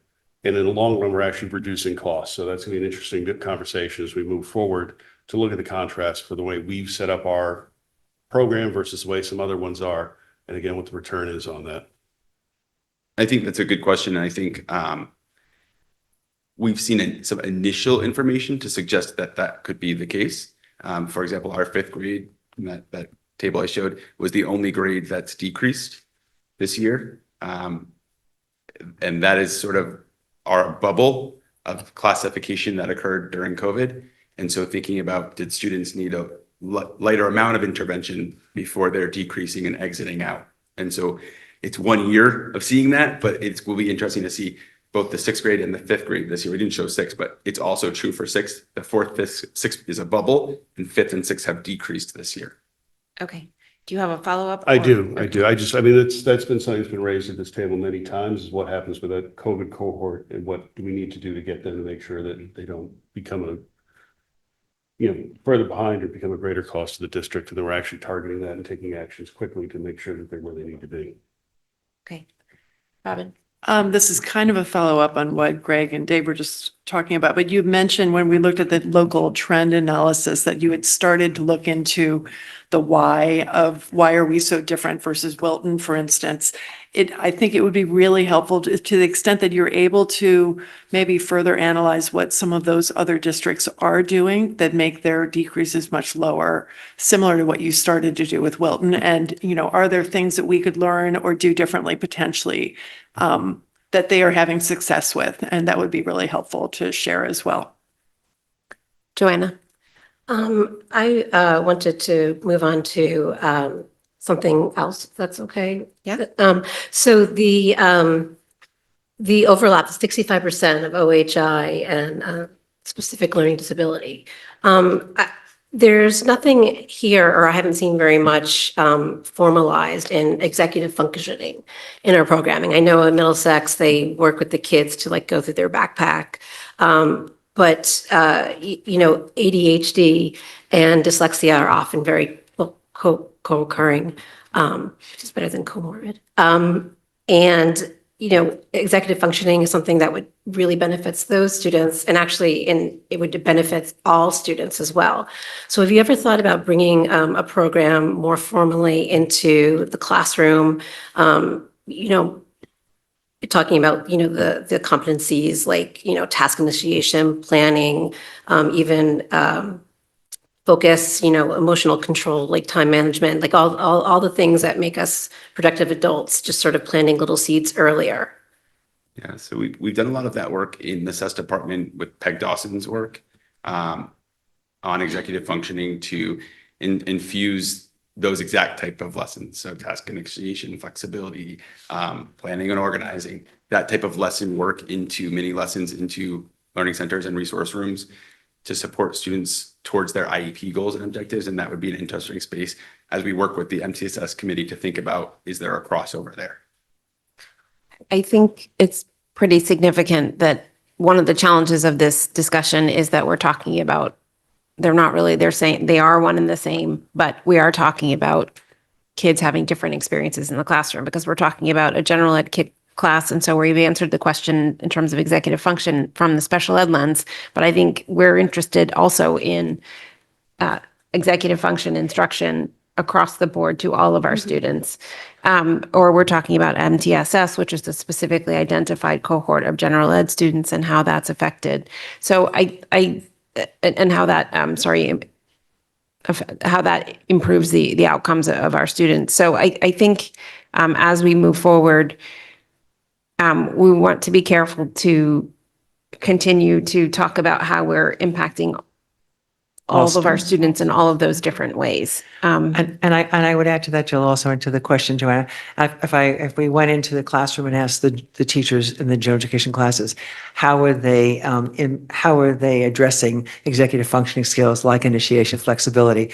I think they take out of their pocket in many of their lessons of how they're doing it. But I think you're asking, can we find out explicitly how they do that? And I think that's a real question, because I'm sure they would line up and they probably can give us an array of 100 ways they're doing it. But I think knowing explicitly and sharing that would really be helpful.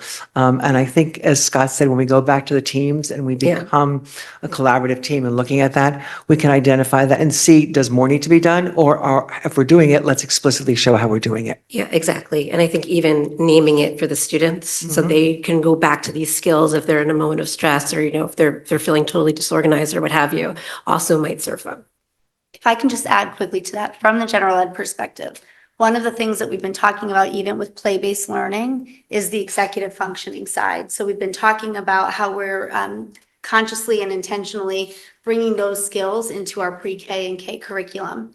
I think when you look at some of the shifts that we'll have with the Into Reading resource, and we think about children, for example, using planning to, as an important part of pre-writing. So you're going to hear us talking about this in context of certain areas of the curriculum, because you want to make sure that when you're working on executive functioning, that you're helping children apply, right? That they're not just learning it as an executive functioning time of the day. So for example, when we have morning meeting, that's a time where teachers are working on some of those skills pretty discreetly. And then there will be times within the curriculum where we're actually watching children apply those skills and intervening when they're not. In the upper grades, middle school, there are many lessons that happen during the advisory period that are really around executive functioning. And so that's something that I've asked the team to work on, is really kind of developing that curriculum a little bit more succinctly and clearly in a stage 1 format, so that can be posted on EduPlanet. So that's some of the really intentional work we're doing also at the middle grades, but it's important to begin that work in preschool. Okay, so that sounds like a good follow-up item for a curriculum committee meeting. When that's ready. Robin? Just one comment, especially, and we'll hear more about this, I think, on the 27th, but when the phone policy proposal, when they give us that presentation on the 27th, specifically for high school students, many of whom I think currently might use their phones to help with executive function and planning and things like that. I think it will be even more critical for those 9th through 11th graders to understand and maybe spend some time in the high school helping them figure out planning processes, all of the scheduling and everything without using phones, and maybe starting to set up those skills in middle school and in early high school, because I think that gets to executive function as well, in the absence of being able to use that specific technology. I think that is true, but I think when it comes to curriculum, I think executive function PK through 12 is the brief, not just elementary school. Just like literacy. Just like Thinking about a continuum preschool through 12. That's how we need to be looking at We're just going to these be, areas of our work. it's just going to be important that we're judicious in the connections and the through lines that we are assuming we're making, or and be very clear about, like, if we're making a big commitment to do some of these things, programs or otherwise, we better be clear that it might look good or otherwise, but we better be clear that it is making a difference. Right. I mean, and To Greg's point. Yeah. We have to make a difference. Yeah. Sorry. I interrupted you. And what professional learning is needed to support this practice in classrooms is another important question. Okay. Sorry, Dennis. Yeah, kind of switching to a different topic in this presentation. Thank you for all the data. In the chronic absenteeism, I'm assuming this data is difficult to obtain, but based on the curve, I'd be interested to go back a couple more years and understand, is it really going up and kind of dipping down, or was that just a blip year in 18 or 19?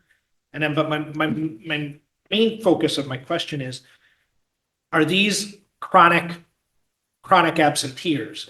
So is it the same kids over and over? Or was there a flu outbreak in one specific school? Or to me, I think you mentioned it, we need to kind of dig deeper and understand the schools, but I'm curious as to see how this is chronic and how much it goes on. And then, even to build on that and have Dr. Dodd and the mental health kind of study this and understand what impact that has later in your career as well in schools. Sure. Yeah. So when you go backwards, the trend is flat. The first notable increase, and that's why we started at 1819. That's the trend kind of backwards, and then the 1920 is the jump, which makes sense, right? Because the March of 2020 is when students stopped coming to school with regularity. So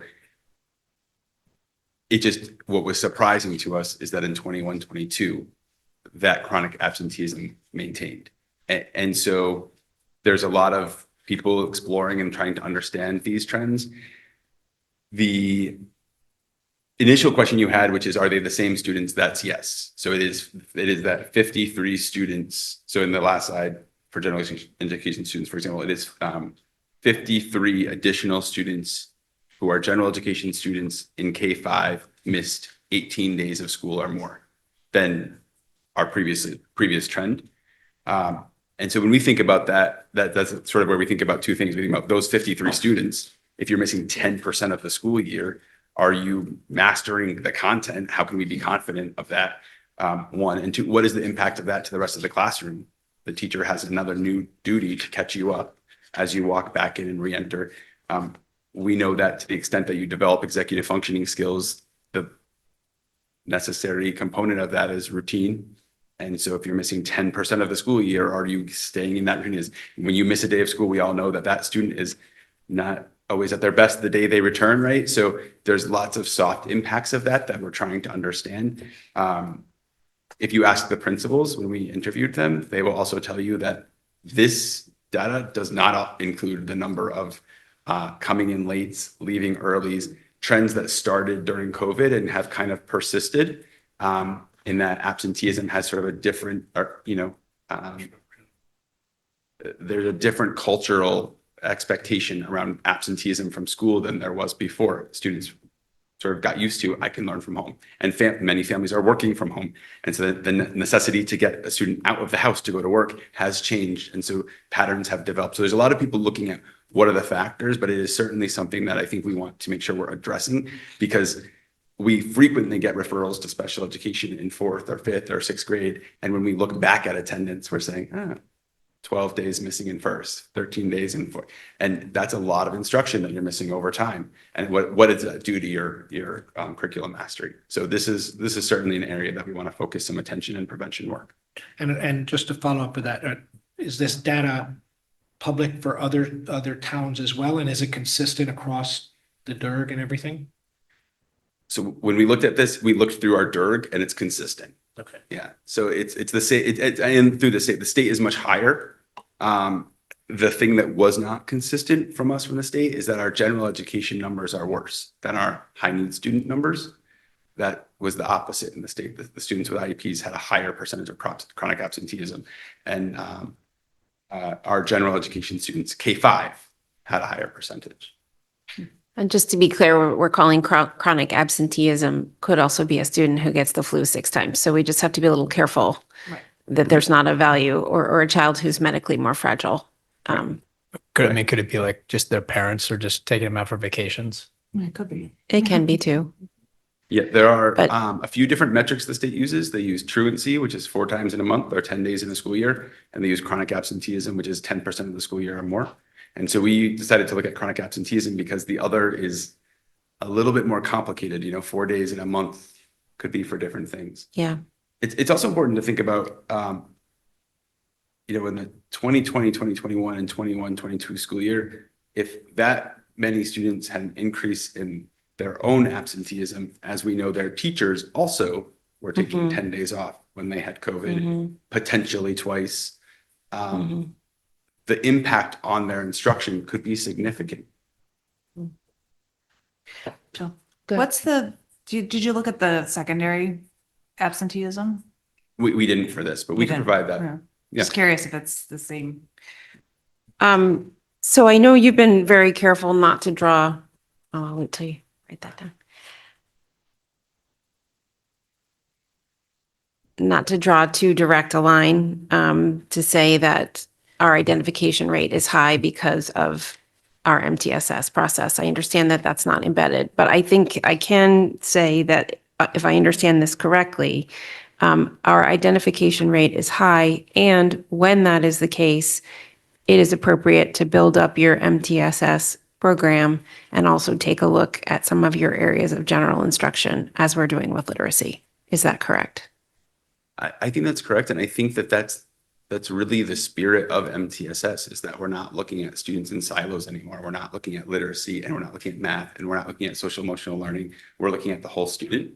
And so when we're looking at the whole student and whether we're addressing their needs in the most appropriate way prior to a referral, we want to look at all of those factors. So that's whether, are you absent a lot and we need an absenteeism intervention to get you back to school so that we don't have you miss too much?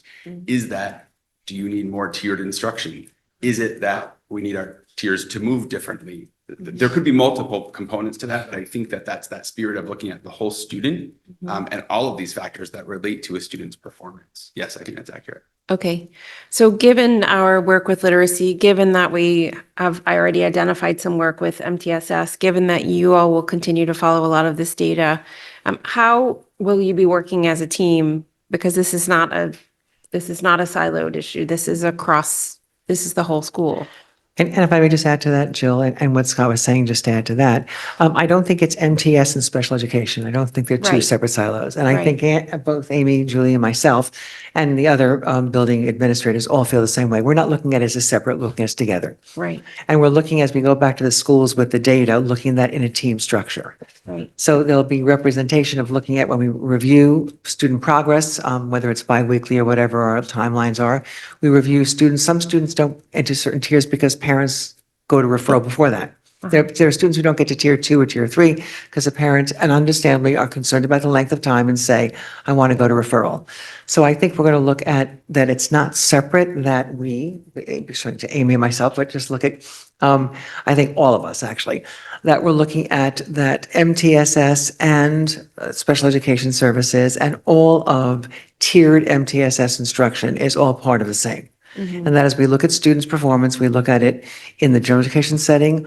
We look at all of the interventions and pre-referral opportunities. We look at, do we need more referral and opportunities within those classes as well? Because that might be something we come back with in terms of MTSS supports. And really monitor, is it really impacting students being successful in the tiers prior to referral? And if the notion is that is true in our ongoing work, not study, but work of doing that, as we introduce a new reading program, as we look at the MTSS structures, as we look at intervention and how our interventions have time and what they're doing, we may come back to the board with recommendations of saying that in this robust support of helping students be successful prior to referral, what our outcomes are. Okay. What do you think an appropriate timeline to come back to the board would be? Well, beginning, I'm looking at the school year, and I'll ask Amy would have weigh in at, but I would think reasonably, just an update after the first quarter of where we are. I mean, I don't know that we'll have answers or solutions, but I think looking at a quarterly makes sense. It's when progress reports come out. It's when we looked at IEP progress reports. It's when we look at MTSS. We're going to look at our timelines for tier 1, tier 2, tier 3. So I would think the first quarter. And I think the first quarter usually happens somewhere in November. I don't want to say, I'm not quite sure what the date is, but it's usually prior to Thanksgiving, I believe. Okay. Would you agree with that, Amy? Yes, I've started to do some coherence mapping and thinking about when are progress reports issued for students? When does professional learning happen in the district? When do we have conferences in the district? When are board meetings? When are Board of Ed curriculum committee meetings? So that we can be very intentional with what topics we prepare and help the board and the general public to understand what some of the connections are in the work. I also want to say, it obviously is a very, when you talk about something like this, it's important. We have to talk about continuous improvement. That's what we're about as learning communities. And there is definitely improvement to be made in our MTSS systems and protocols. It's something that we've called out in the strategic plan. That needs to be tightened up quite a bit. And simultaneously, our kids are performing at really high levels. When you look at the SAT data from across the state and AP scores, like the exit ramp when kids are going off to colleges, they're performing really well. So I think it is complicated. You have to look at multiple factors.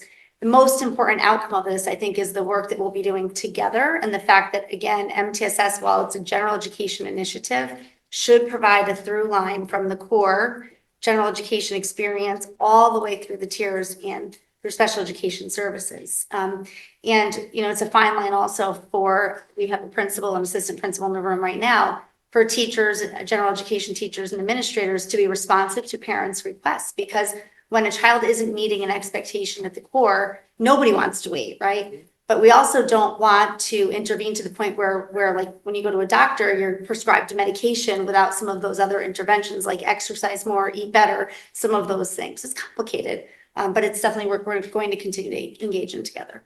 Okay. I do agree that quarterly, I was looking at the MTSS schedule, and we'll be having MTSS regular meetings at the buildings and then meetings probably 4 times a year at the district level. So there'll be a connection to what's happening in the buildings and the district level. And of course, we would be reporting back to the board about that. Okay, great. I would include those steps in the strategic plan for next year. Great. Because if you can't talk about it there and describe when it's going to be done and manage when it's going to be done, it's not going to get done. Okay, thank you. I think that's right. Okay, anyone else on this topic? To be continued. Thank you. Thank you for the Dr. work. McCarthy. Thank you, Scott. Charlotte.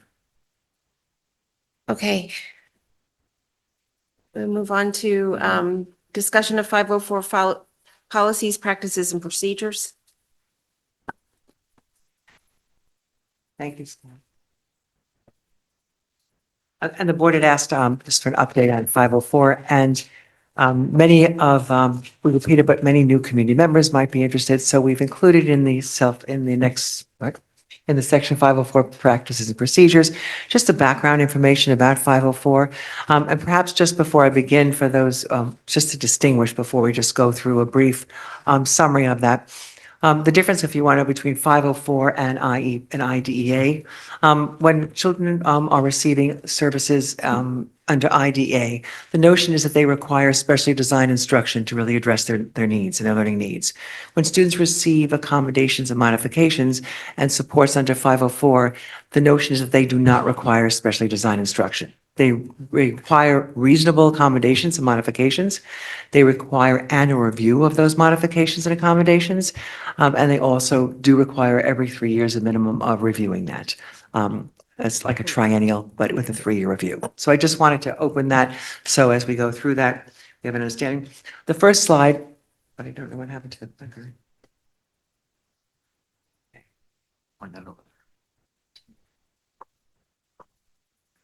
The first slide, thank you. The first slide really just gives the overview of the Section 504 Rehabilitation Act. In 1973 was actually the first time that the ADA Rehabilitation Act happened. And the idea just provides that there cannot be any, that access to all students or all adults and anyone who has, quote, a disability has to be able to have access to any public place, including schools, public places, any public arena, and that included, when it began back in 1973, really barrier-free environments. There were not bathrooms, there were not ramps, there was nothing to be accessible to people participating, whether they were going to a theater or they were going to a school. And the notion was that no one can be denied the benefit or be subjected to discrimination under any program activity that requires or that accepts federal financial assistance. Schools are one of those that get federal funding. And in that also, they're also protected about discrimination. That happens for all students, by the way, under IDEA and 504. And the overview, just looking at barrier-free environments, that in addition to just having barrier-free physical environments, the notion is that students have access to the same activities and programs as their non-disabled peers. So students want to attend after-school programs, they want to attend field trips, they want to attend any environment that they can be part of, that there'd have to be access for that. Special busing and transportation was an example of that. Ability, if they needed support by another paraeducator, an adult, they had to have that opportunity so they can access the same opportunities as their non-disabled peers. It also looks at opportunities to fully participate in programs within general education curriculum. So if you think about a student who is in a general education program and perhaps they need an adaptive device, they need an FM system, or perhaps they need a specific kind of desk, or perhaps they need a wheelchair access, they need access to get into a cafeteria. We have to provide all of that under Section 504. And also safeguards to disabilities against discrimination and retaliation. And that's an essential component of the 504 bill to make sure that there are no students and they are free from discrimination and retaliation. Again, looking at the difference in 504 and IDEA, Section 504 looks at, does the student have a physical or mental impairment that does limit or substantially limit one or more life activities? We'll show you some of those major life activities later on in the appendices. And also under IDEA, as I said earlier, how does it affect the student's educational performance? And do they require specially designed instruction in order to access learning and teaching, or teaching and learning with their non-disabled peers? So regarding eligibility for Section 504, there is a coordinator. I'm the coordinator, actually. And each of our buildings have a Section 504 chairperson. It's the assistant principals in the secondary schools, as well as the elementary schools. Very often, they will convene a meeting. Parents will be informed when the meeting is being held. It actually is also monitored by Connecticut SEDS now, which has changed some of the opportunities also for accessing information. And during that team, they'll make knowledge about the student. They'll talk about what data has to be referred. If it's medical data, they may have a physician participate in it, or they may have a report from a physician. If it's a child who may have a hearing impairment, a child who might be visually impaired, a child who might have a medical reason, that information will be reviewed by the committee and determine what accommodations are reasonable. Sometimes accommodations may vary from a student has access to the nurse throughout the school day. Sometimes it might be that the student is allowed to leave when there's exacerbation of anxiety or different episodes that may occur, but it's really specific to that child's presentation and what they need in order to be supported.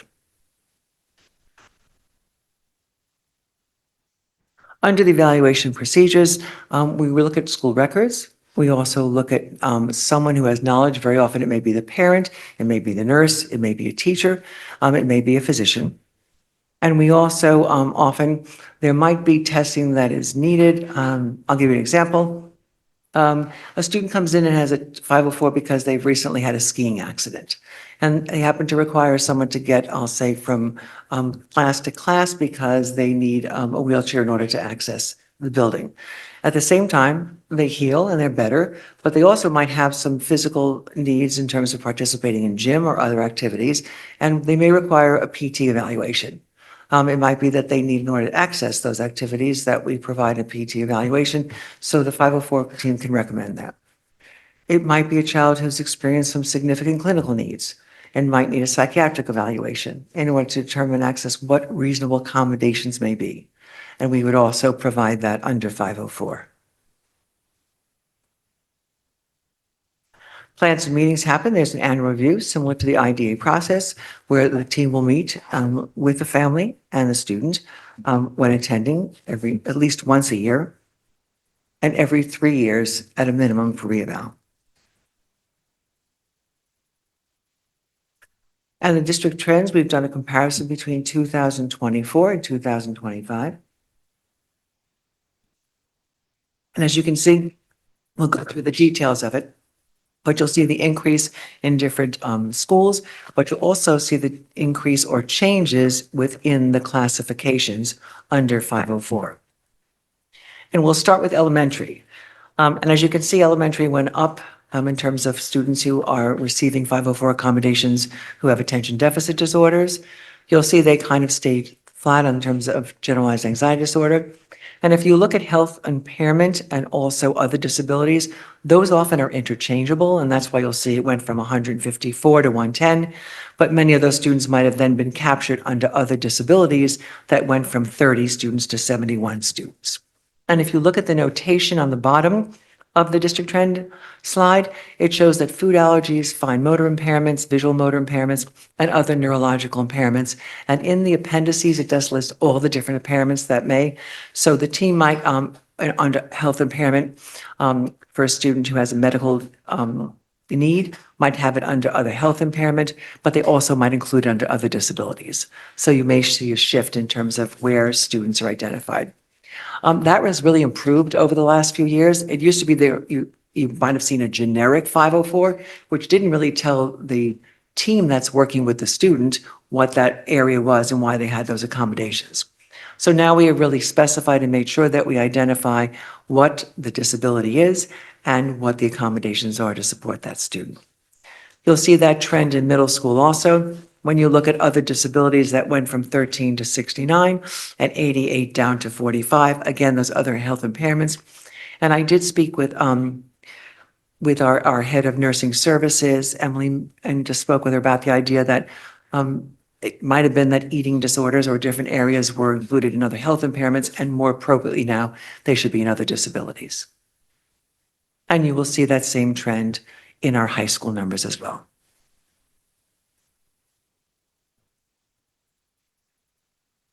And we continue to we continue to uphold all the fidelity of the process. Also, all of our teachers are required to read the 504 plans at the beginning of the year, to sign off that they have read them, to make sure when there are changes in the high school for a second semester, that the new teachers read them and make sure, because many of these accommodations are essential in terms of the safety of students also. And we, with fidelity, ensure that everyone signs off on that. And any questions that you have? All right. Thank you for that. Are there board questions about how that works? No. Okay. That was thorough. Thank you so much, Shirley. Thank you. Okay. All right. Follow-up action items. We have a couple of things from tonight. We just talked about adding some information to the strategic plan. Looking at the curriculum committee, subcommittee meetings for executive function, and I think for something else. I can't remember what it was earlier. We're definitely going to talk about writing, but I don't know if that was tonight. I don't know. I don't And remember. well, MTSS, MTS follow up in the fall. Okay. Yeah, And the that was the MTS. other thing. Okay. Follow up in the fall. Okay. So those are the three action items that I had. Am I missing any? I know you want some follow-up. Oh, Scott's going to send, there were 2 reports we asked for in special ed. We asked for the state report card, and we asked for something else you were writing down, Scott.